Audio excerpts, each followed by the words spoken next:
Charles and Charles here. We're at Nimblewill Gap. Alright guys, we just added a new vehicle to our channel. We are in a F-150 that we just got, and this is our first time off-road in it. So far so good. We're up here on Nimblewill Gap OHV trails. Nothing major, but it's a good way to start off. Very rocky up here. A couple little mud holes, but nothing major. Alright guys, let's check this place out.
Alright guys, we have made it here back to the pavement, so I guess we're done here at Nimblewill Gap OHV Trail.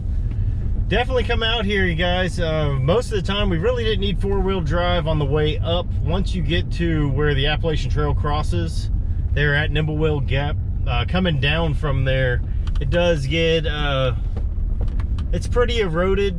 Lots of good four-wheel in there. We just kept it in four-wheel low and went low and slow the whole way. Thank you for watching. Please like and subscribe. S&T. Peace out.